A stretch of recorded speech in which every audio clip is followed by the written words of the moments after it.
Hey, welcome back. So, we're going to talk about the current state of Dislyte tonight.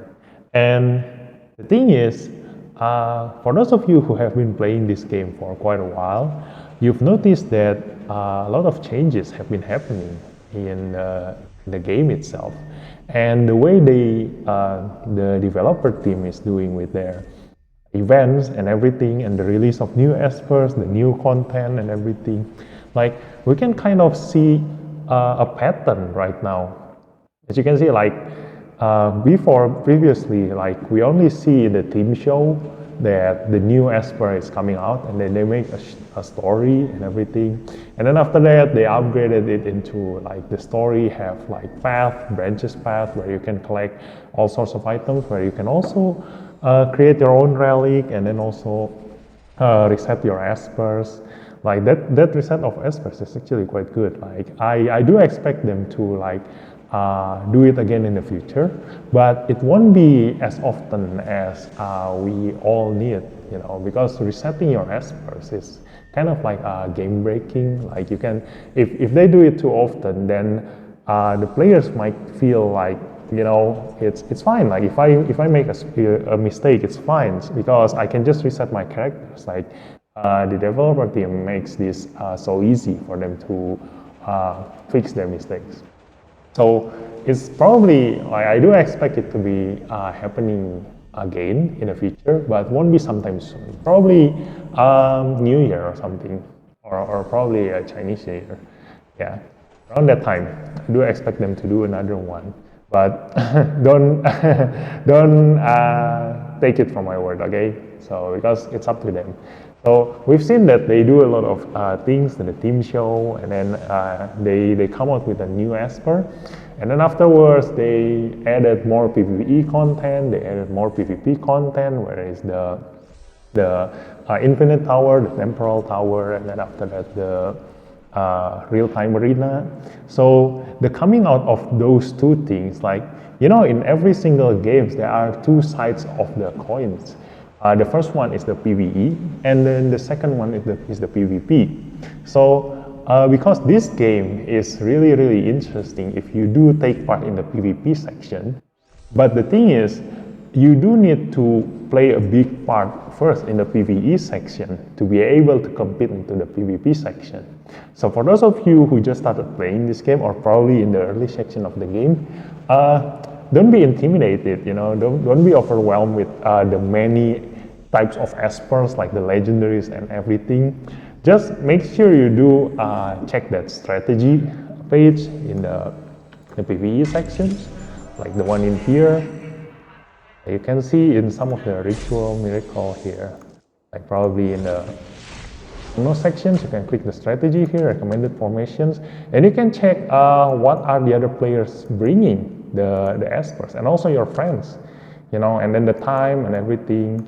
So you can make a guess, like basically by looking at every single PvE content in here, you can make a rough guess on which esper is very, very useful in the PvE content and which esper is never used here. So, like for example, like Chloe and Gaius is really popular, and Chalmers also in the PvE section, in PvE content.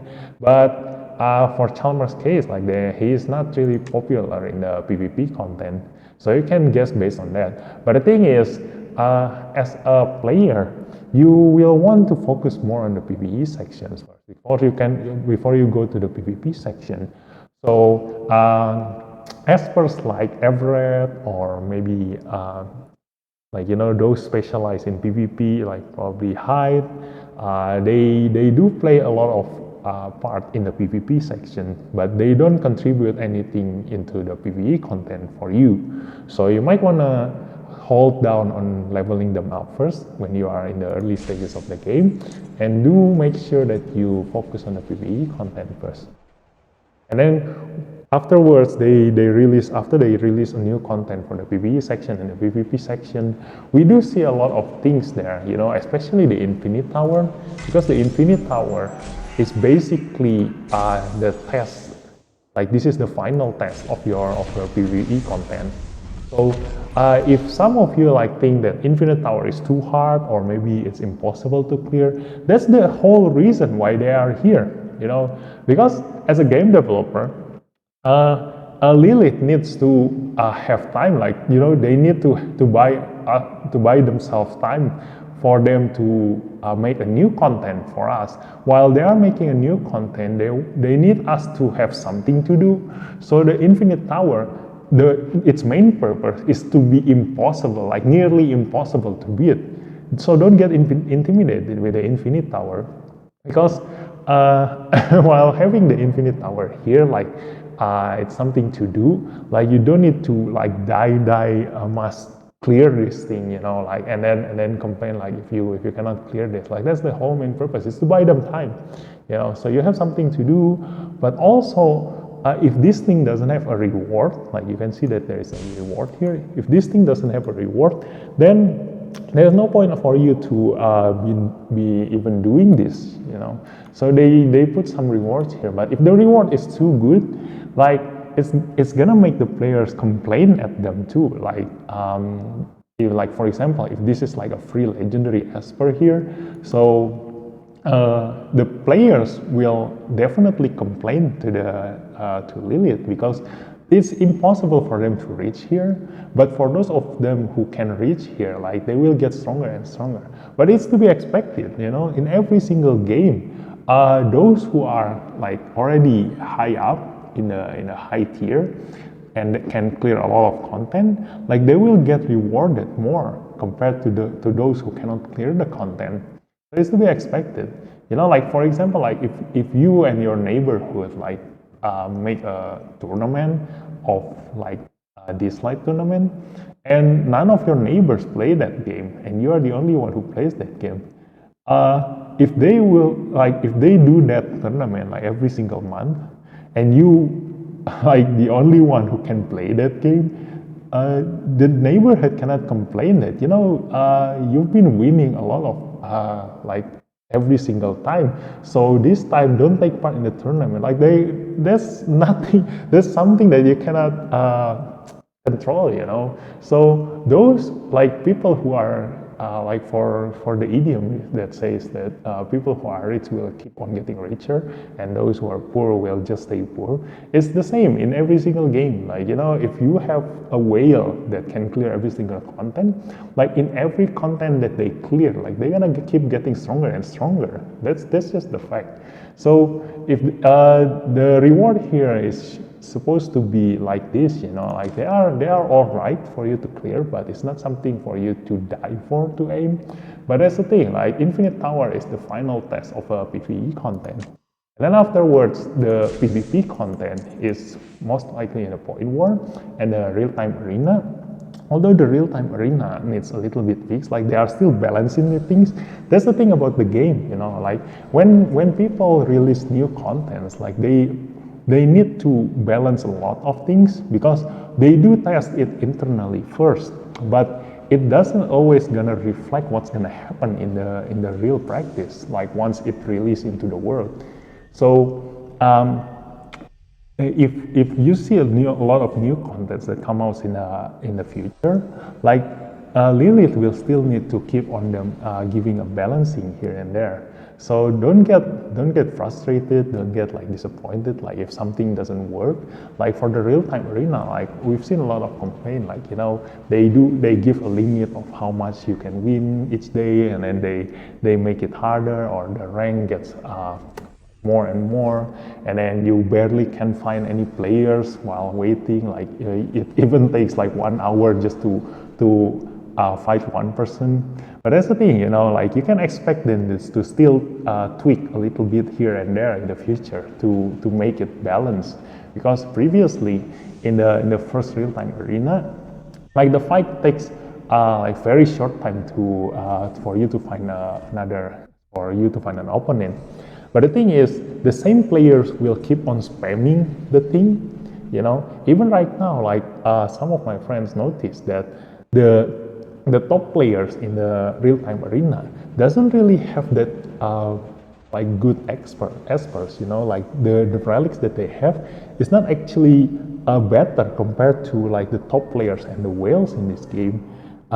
So some of us like kind of suspect that there is a foul play here. Like, you know, if you queue in a certain time in a day, you just can keep meeting the same person over and over again, and then you can basically just power level your friend, like, you know, make an alt account and then you power level your own main account by basically keep winning, like giving the win to your main account over and over again.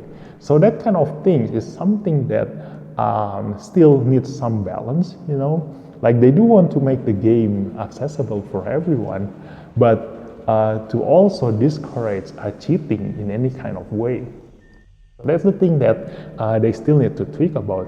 So the reason why there's a limit of how many wins can you do a day, and the players that can play each day, like, they still experiment on these things, you know. So that's the current state of the PvE and the PvP.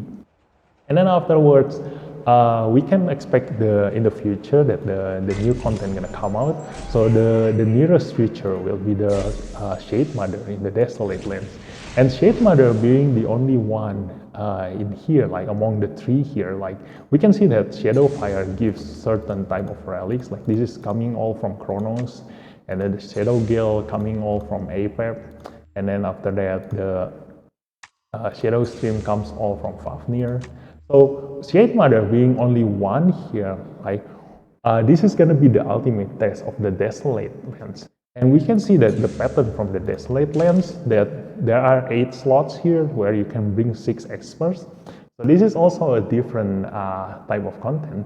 Like, usually you will only bring 5 experts, and then afterwards in here Desolate you can bring 6 experts, and then in the real-time arena you can bring 4 experts because they're gonna ban one of your experts. And then in Holo Battle, you can only bring 3 experts. So with different type of battle, you can expect that every single experts have their own purpose, like they have their own place. Like, there are experts that are good when there are a lot of enemies, and there are experts that are good when there's like the least amount of enemies, like probably 1 until 3. So they make it so that, you know, every single experts have their own place, like whether they are good in single target, where they are good in AoE battle, and etc. etc.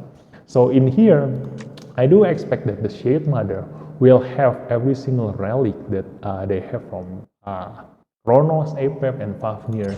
But the thing is, because this is a single place, so the chance of you getting what the relic that you want, the relic booster that you want, is actually really, really small, because everything is gonna be put everything together into one place.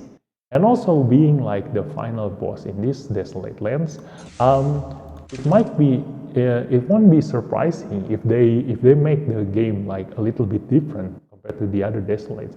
Like, the other Desolates you can bring 6 espers, but I won't be surprised if they add it to like you can bring 8 espers for the Queen Mother, or maybe 15, like just like the Sentinel Hunt, you know.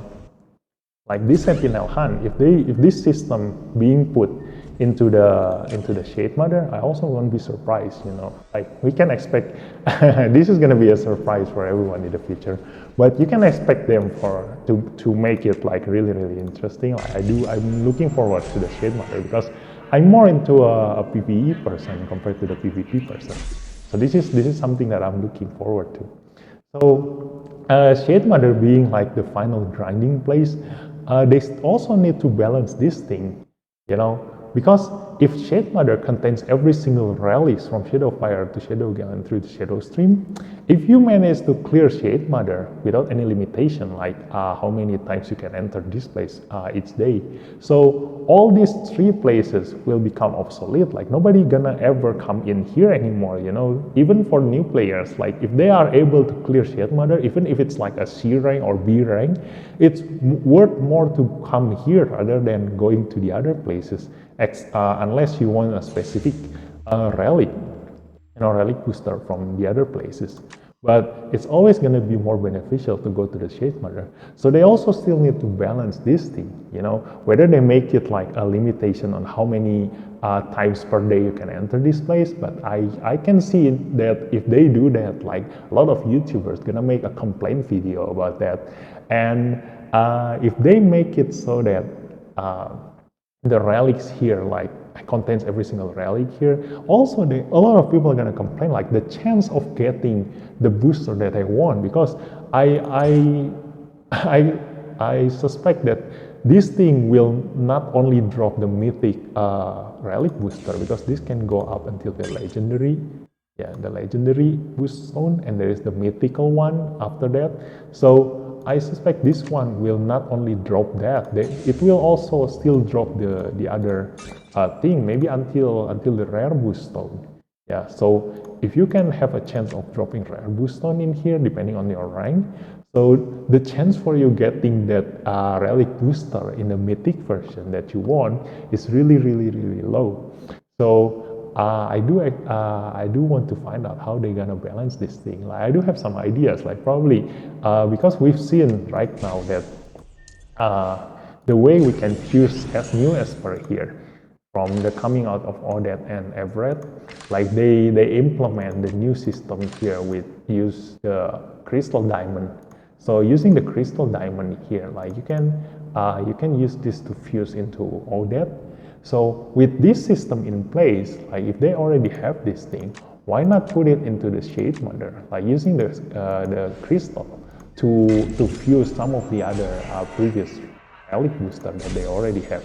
So probably like for example, like if you have 2 legendary boost stone for the Windwalker relic, Windwalker, so you can fuse this together with the diamond stone, and then you can get the mythic version of that boost stone. So that's one way to make this shade mother bearable with the RNG version of it. Because if you come here and grind the diamonds, you can use the diamonds to come back here and grind the shadow fire for the other boost relic here, boost stone here. So like let's say you already grind the shade mother and get a lot of crystal, and then after that you come here and get the boost stone, and then you combine those boost stone together with the diamonds, and then you can get your mythic boost stone. That's how you make these places not obsolete in the future. Like people are still going to keep coming back to Shadowfire, Shadowgale, and Shadowstream because they need all 4 to make the mythical boost stone. So that's one way like that I can think about, but that's coming from me. That's my own idea. So we don't know what Lilith gonna do. So this is just my take for the Desolate Lands. So that's the new content later on in the future, and we can see that a lot of people are going to be looking forward to that because that is a new content for you, for everyone to grind about. So with the coming out of that, a lot of things are going to still need balancing here and there, but we can expect to be patient and just wait for until everything is taking place. So like for example, like the team show here, like where you have the story path where you can choose which way you want to go first and everything, and then also the maze, like we've seen in the Desperado event about the maze from the Brewster, like all those mini games are really, really interesting. So it's already quite balanced in that place. Like they do have make this theme show a lot more interesting, and we can expect to be entertained, while the event is taking place.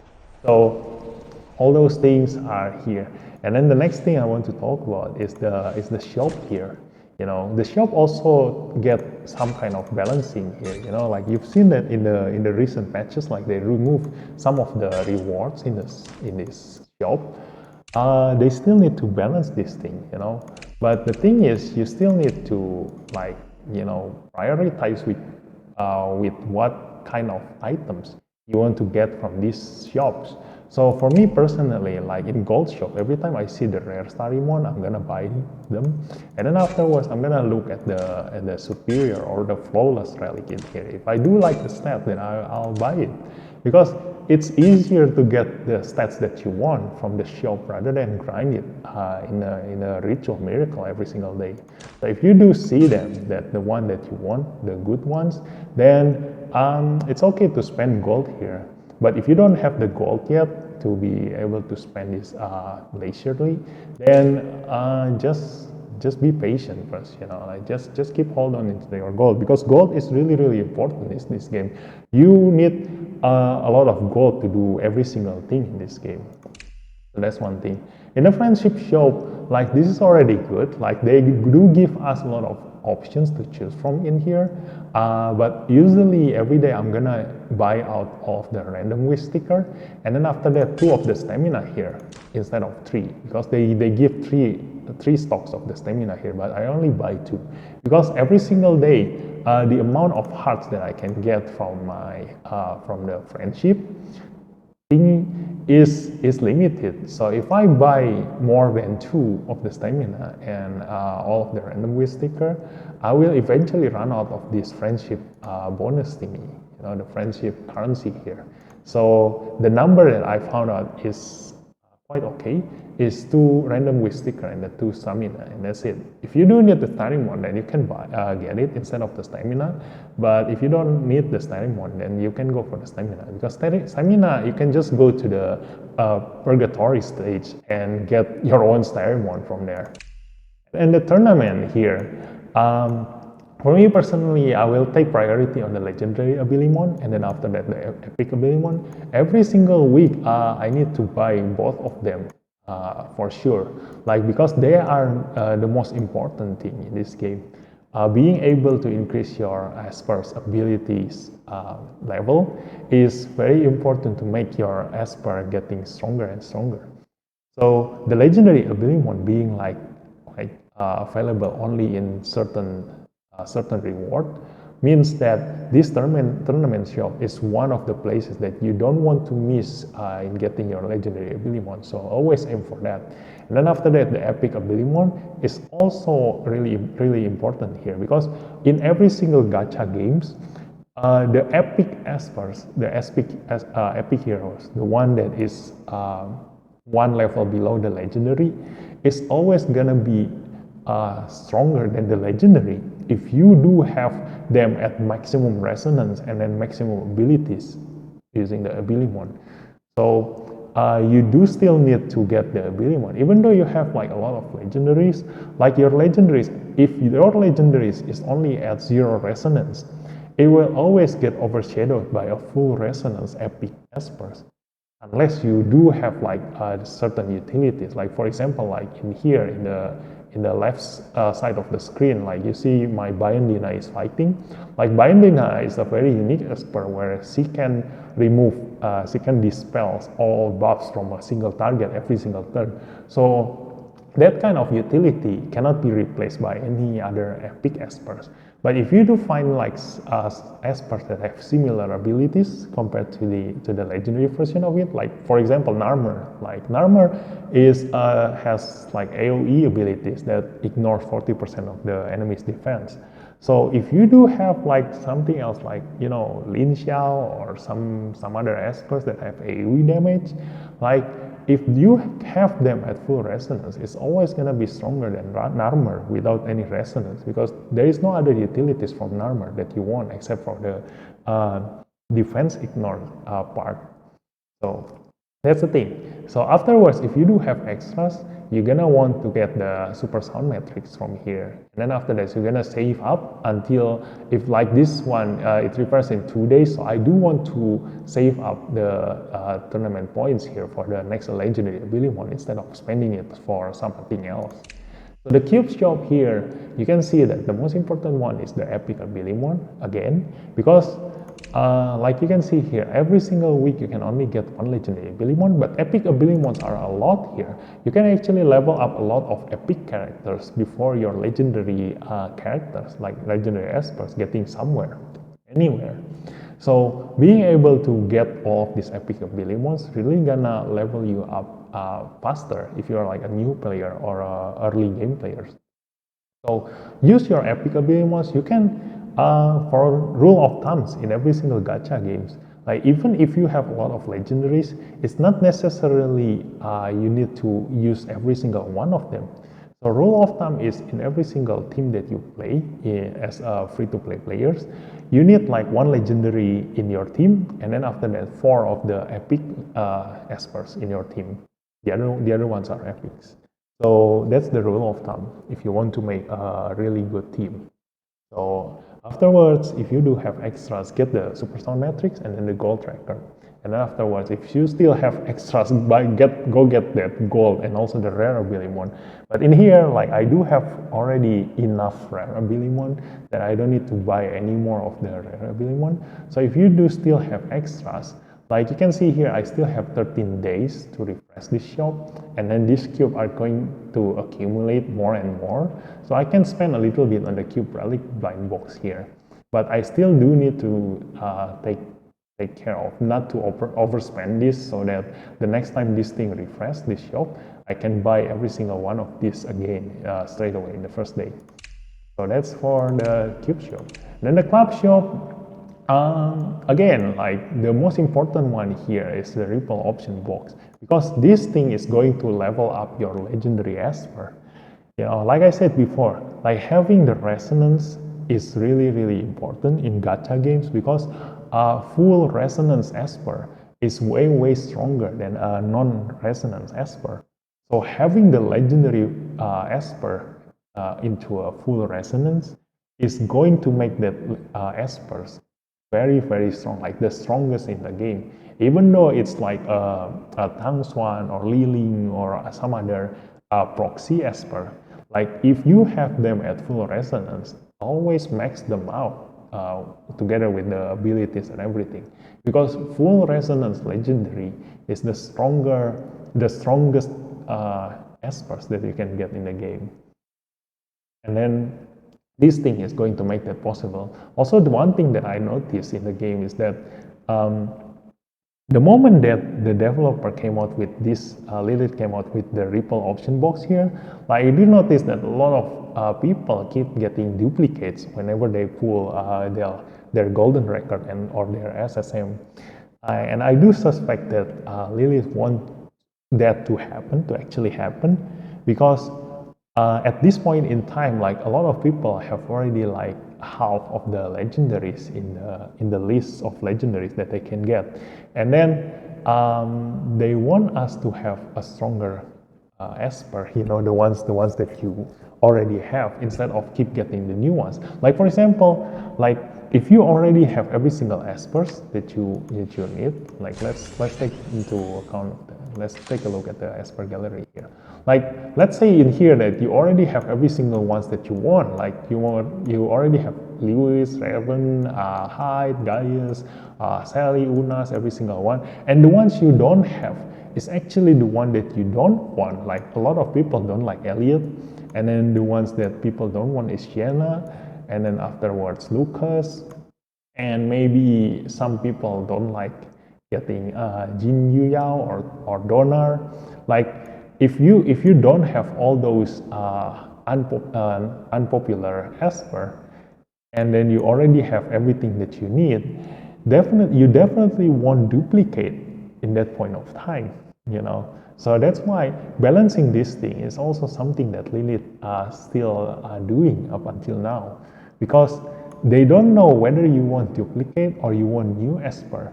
Like if in case like they give you new espers, then that might not be the one that you actually want, and also giving you duplicates also might not be the duplicates that you want.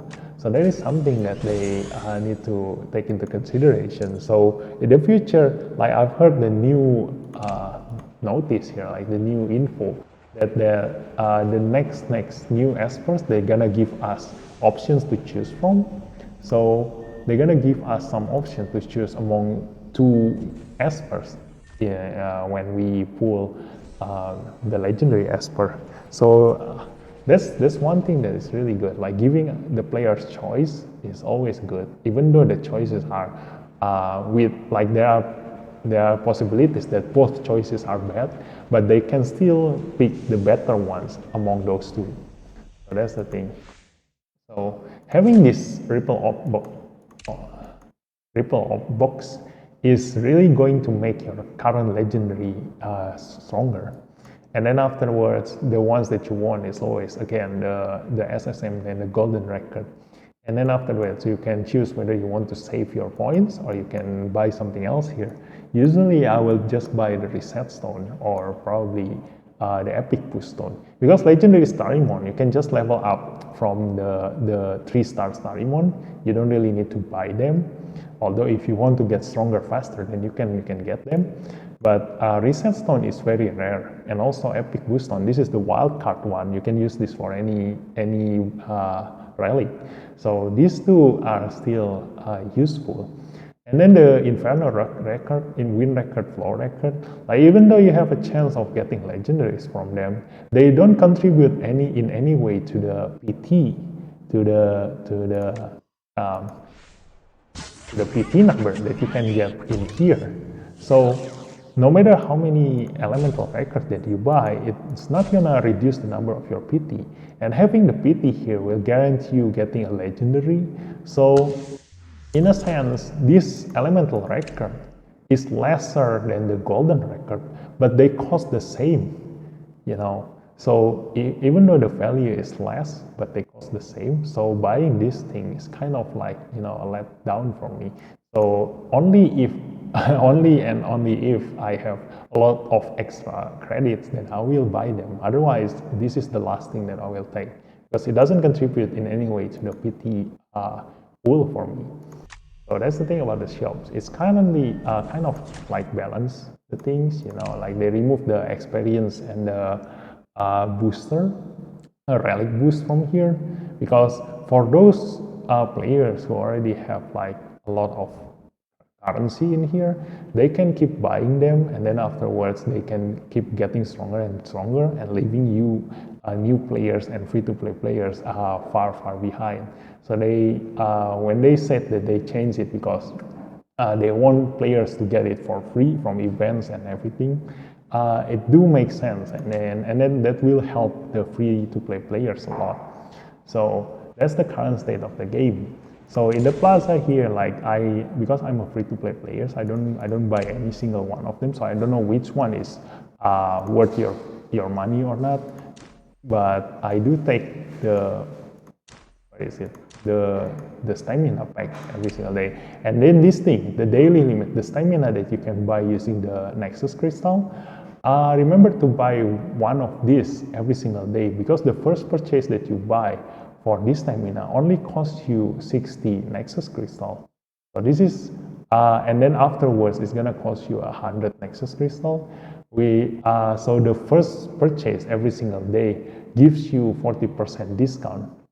So if you can manage to buy this thing every single day, it's gonna worth a lot compared to, like, you know, if you really need stamina right now and you buy all 10, it's gonna cost you a lot more compared than if you just buy them every single day, you know.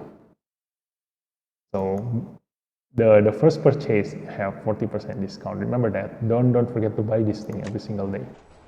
And then after that, the bounties is already kind of okay, you know. Like if there is one thing that my friend noticed, that if you finish the random story here, the Esper story, if you can manage to finish every single one of them, then the chances of the legendary bounties here coming out is higher. I don't know whether that's true or that's just your suggestion or something. But they do notice that they got more legendary bounties once they finish every single story in here. So make sure you guys also clear every single stories here. And talking about stories here, like I do notice that in the Esper gallery here, not Esper gallery, the story review here, that there is one character that we've never seen before, which is this one, Daylon. So this is probably a mistake from Lilith, or maybe they want to make this like an Easter egg for us players to find out. So Dalen here being a new Esper that nobody, that Lilith never introduced to us, meaning that this probably a new Esper for the future.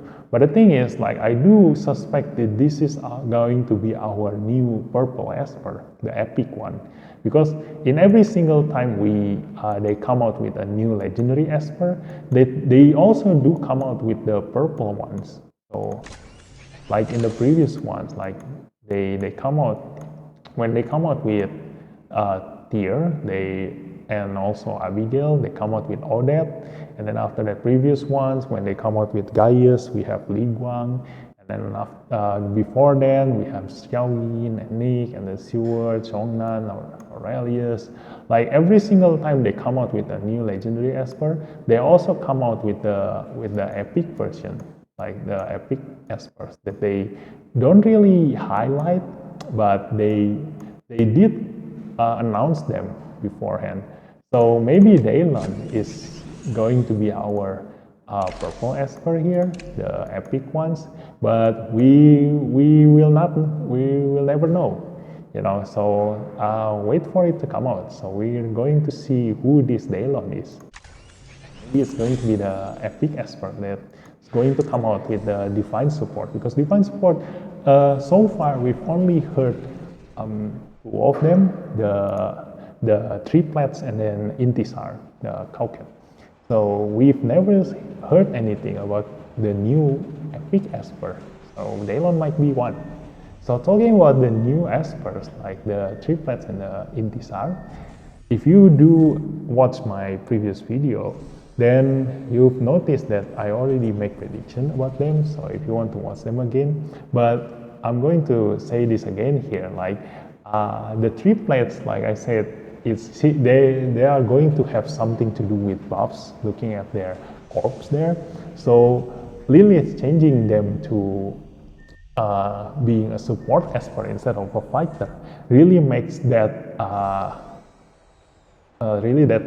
prediction true. Like most likely they're going to give us buffs, and so the most likely buffs that they're gonna give us that we don't have right now, because with the coming out of Abigail, like we do have a lot of buffs from Abigail, but the thing that is missing is the invincibility and then the critical resist, and then after that the probably some other new type of buff, because Abigail have the absorb buff, which gives us a lifesteal. So if they come out with a new type of buffs, it won't be surprising. But one thing that I noticed is that these Fatum sisters, because previously I didn't know that they are Fatum sisters, and knowing that they are Fatum sisters, I googled who is Fatum sisters. So apparently they are the past, present, and future god version of the Norse mythology compared to the Greek ones. So them having control over the fate of people, there's a high probability that their buffs also have something to do with time and fate. So something that comes to mind with time and fate for me is the Luoyan, because Luoyan have this really unique buffs, which is Death Toll, which marks the current HP of a teammate after 2 turns. If the teammate has lost some HP, then restores the mark HP. If the teammate has died, then resurrects them. So this is something that is the closest to fate and time. So this is like a time machine, you know, like if you are not die, then you're gonna come back to the current HP where you first got the buff. So that really shoots the story about the Fatum sisters. So if it really like the upgraded version of Death Home, like the legendary version of this, then the Fatum sisters are going to be really strong, because being able to return your health back to the moment where the buffs is applied is going to be the perfect pair for Everett. Because currently, I did say that Everett is useless, because Everett is only ever useful in Holo Battle or Point War, which is not gonna help you in any way in PvE content, which you really need to grind your relic, your booster, and everything. So only if you are like already at the very end game and you only care about PvP, then you can take Everett. Otherwise, Everett is going to waste your investment, where you can actually invest into your other aspects that can be useful in both PvE and PvP. So his meta is not yet here, but a lot of people are able to use him because the meta of HP team is already there, having the Falcon, Cecilia, and then Elliot, and then Gabriel, and all those experts that use HP or have HP captain as their skill. They only need the damage dealer, which is Everett in this case. So the Fatum sisters is going to be like, very, very useful in helping Everett. So it's going to make the meta of HP team really shine. So that's one thing that I suspect of happening in here. So that's about the Fatum sisters. Like it also suits the pattern, like a lot of times Lilith come out with the new espers is something that we actually really need at that point in time. So like for example, like Abigail, like when they come out with Sentinel Hunt, they come out with Abigail, Sentinel Hunt deals less damage the more buffs we have, and Abigail being able to give a ton of buffs to you really helps you in clearing that content. And then afterwards they come out with Brewster and Ife, which also complement really, really well in the Sentinel Hunt. So they come out with the new legendary espers that help the previous legendary espers. That's kind of the pattern here. So Ashley and Gaius also come out helping each other. Like you will see a lot of Ashley and Gaius combo in every single PvP content. So Everett here, having no meta yet, like he can be paired with other espers here, like Cecilia and Ahmed, all those espers that uses HP, like Sally or Chiang Julie. And so the only thing that he needs right now is the buffer. So right now he is being paired with Abigail, but I won't be surprised that if the Fatum sisters really complement well with Everett later on. So it's gonna make him the meta of HP team really shine in the future, because currently, like so far up until Everett came out, we've only ever seen like a speed team or a tank team which uses defense in the PvP section. So only two options to choose from. But having Everett here makes the HP team viable in PvP. So that's for Fatum sisters. So the Intisar is going to make the poison meta viable. That's what I suspect, because Cowcat being the god with a serpent head, although it rules over the dark and the night, but with having the serpent head, might have a high probability of having a poison team skills for her. So she's going to be the one making the poison meta viable. She's probably going to be the one opening the path for poison to take part in the PvP section, because so far poison is only viable in the PvE content. So the only thing that the poison meta currently needs right now, because before if I came out, like Kara, having a lot of poisons is not fast enough to put the poison stacks to be able to deal significant damage before the enemy kills all of you, before all of your espers die. The enemy won't take enough damage from the poison from Kara alone.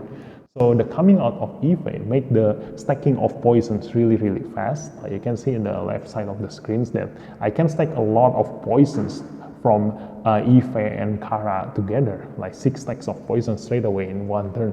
So we already have a way to stack a lot of poisons in one go. So the only thing that we need from the third poison esper is going to be a way to make use of those stacks. So I said before in the previous video that the poison explosion is something that is not going to happen. It has a really low chance of happening, but if it does happen, then the poison meta is going to be the strongest meta in the game, because having the ability to explode the poison that is currently in the enemy and having the poisons deal percentage HP damage means that if you can stack 25 stacks of poison debuffs, that's including the duration, you can kill every single enemies no matter how strong they are, because it will deal 100% maximum HP to them. No matter how high their defense, no matter how high their HP, everything gonna die. So having the ability for poison explosion really gonna break the game.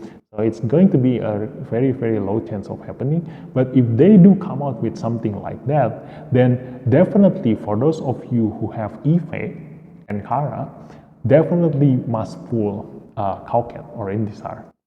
It's a must pull for all of you poison lovers.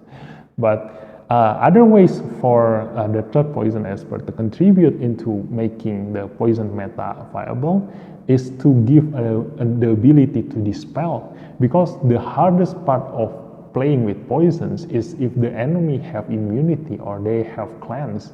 So if there is some expert that have the ability to block that from happening, really going to make the poison meta viable. So this spell or buff blocker or and then entirely new buffs is really going to help the poison meta to work here.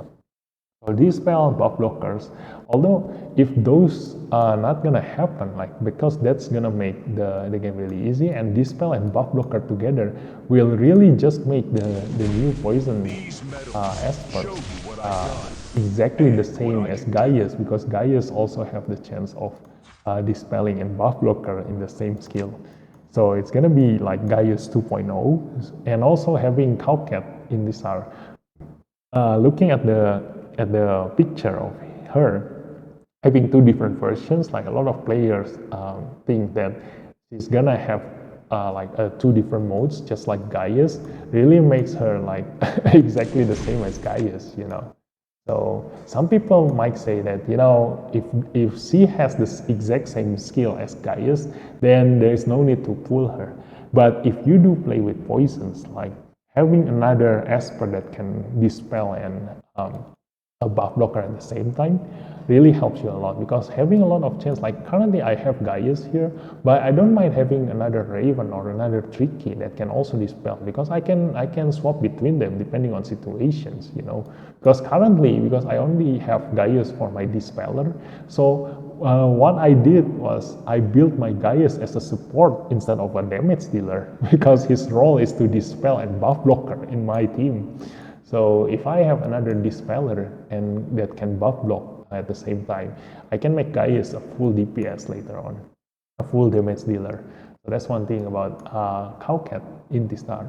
So another thing is that can help her complement well into the poison meta. If she doesn't have a dispel or a buff blocker, then another thing that she can make use of the poison debuffs is to deal more damage. The more enemy have debuffs, just like this, just like Xiaoyin, each debuff on the enemy grants bonus damage. So I wouldn't be surprised if Intisar also implement this thing, because currently we don't have the legendary Esper version of Xiaoyin. So this thing, this ability, there are only two Espers who has these abilities, which is Zelmer. Where is Zelmer? Here, Zelmer and then Xiaoyin.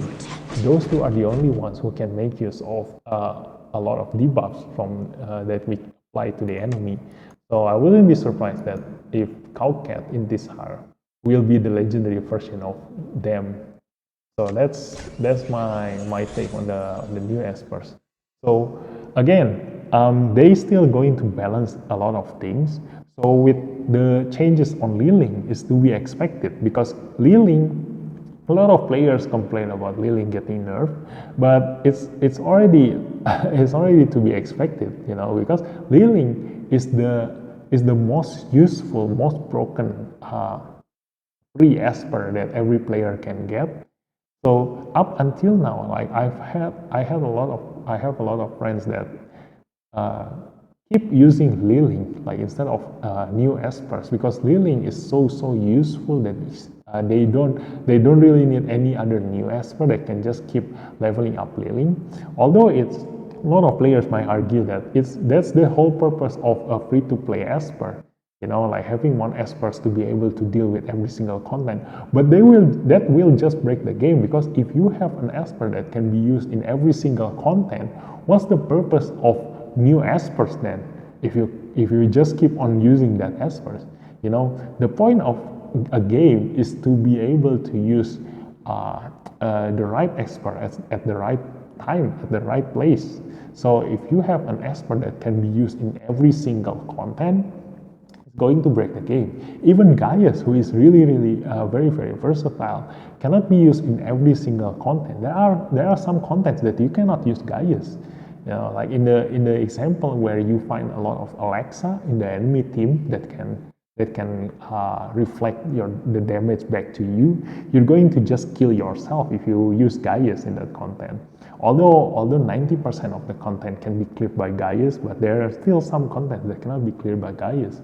So Liling being like a very early esper that you can get, and as useful as Gaius, who is like the god of all gods, like really doesn't make the game that balanced, So, and also Tang Xuan being overshadowed by Liling by a lot, really doesn't say much about having a free starter esper in that sense. So a Liling getting nerfed is to be expected, because it needs to match the power of Tang Xuan being a proxy espers, the espers that you can get in the very early in the start of the game that can push you up into getting started. But afterwards, you might want to change them into like a better esper. So a lot of people also argue, like, why not buff Tang Xuan instead of nerfing Liling? But if you buff Tang Xuan, and Tang Xuan being as useful as Liling, means that you have two espers that you don't need to change from the beginning of the game until the end of the game. So that will just breaks the game even more. Like these two espers are going to be like very useful in to the point that you don't need any new espers.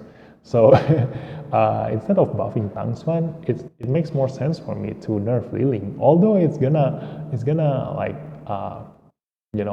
make a lot of people sad, for those of you who already love Liling, but they do give you the reset stone to reset your Liling into to let you put the investment into something else.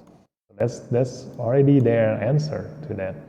Instead of buffing Tang Xuan, it makes more sense to nerf Liling, because if this game is going to come to make a new espers every single month into the future, they need to balance every single one of them, So not one espers like going to overshadow every single other espers in the game. So they need to balance a lot of espers, and the more they come out with new espers, the more they're going to have trouble balancing all of them. So like right now with Gaius being like overpowered, like he overshadowed every single esper in a sense that to the point where if you don't have Gaius, your score in PvE content like Sentinel Hunt or a Desolate Lens is going to have a lot of difference whether you have Gaius or not. So there's already one esper that is breaking the game here. They don't want any other esper breaking the game, so they need to balance them. Like there are going to be espers that it's really useful in some content, and there are going to be espers that it's really useful in some other content. So that's the thing. The more they come out with new espers, the more they need to balance things. And the way they balance things is to nerf some of the espers that is too good to be true, and to make way for the new esper to come out. And and when you said, if you guys said that, then they just need to come out with a new, better idea, like make the new esper even more unique, etc. But it's something that is not that easy, Making a unique esper is not easy. Like right now, the way for us we can imagine for the new Esper that's going to come out, the triplets and the Intisar and the Cowcat, is limited to the amount of information that we have among all the other Espers that we already have right now. Like, I cannot imagine a new type of buffs that Lilith gonna come out. Like when Abigail first came out, like not a single living person can guess that there's going to be a new buff called Absorb here. You know, she is kind of a game changing. You know, her coming out with the new, totally new type of buff really opens up a new path that makes me think that the other new Espers probably there's a probability that they also gonna have a new type of buffs or debuffs maybe. Yeah, there might come out a new type of debuff. See, that's something that I just thought of just now. You know, like Intisar might have like a totally new kind of debuffs that can benefit poison, for example, a lot, because Abigail already have the buff version. So we probably gonna see in the future like a new type of debuffs, like probably Nightmare, the one we've seen in the cube. But that's we already seen that in the cube. Like coming out with a totally new debuffs is not something that is that easy, you know. So that's the way they can balance a lot of things in the game. So yeah, currently the state of Dislyte is in a good place. So for those of you who just started the game or wanted to know more about the game, currently a lot of things have already been balanced, and only the new things are currently in a testing phase. But it's currently a good chance to come into the game now, considering that we also have a new, not new SM, like we do have TA SSM here. Like TA coming out in the SSM here, being like a cooldown period for everyone, is also something that every single gacha games are going to need to do eventually. Because coming out with a new Esper every single month is really tiring, you know. Like having old Espers coming out into the SSM banner here is going to give a cooldown period for both the players and the developer, because the developer have more time to test their new Espers, make a new Espers, and then balance a lot of things, keep testing here and there. It's going to give them a lot more times in between new Espers, and also it gives us players more time to collect more golden records, to collect more SSM for us to be used into the Espers, into the future Espers that we want.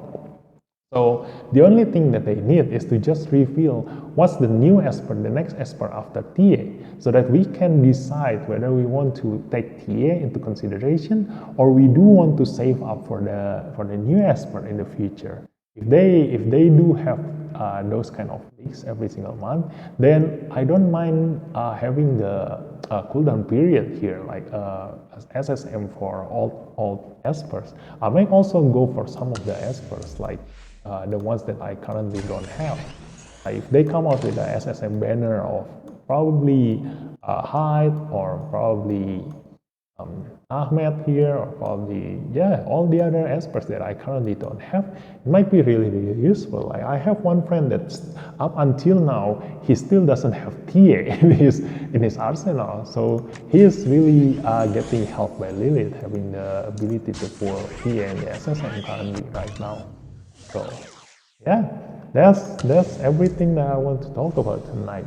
So if I do miss something, like after so long talking, then I might put it in the comment section below. So tell me what you guys think about the current state of Dislyte, and if you guys think that there's something that can be improved or something that they can change or something or anything, yeah, feel free to give a lot of suggestions, because that's the purpose of discussing things, you know. Like we don't just complain and then having no solution or whatsoever. Like we do also need to think about their situation, the game developer situation, like the reason why they do this, why they need to do this, why they do something. Like there's always a reason for something that everybody do, you know.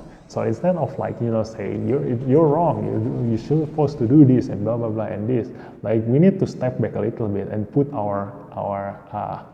ourselves in their shoes and think about like what's the beneficial reason that they can think about if they decided to go to and make this decision and everything. So yeah, let me know in the comment section and I'll see you next time. Thanks for listening. So bye bye, until next time.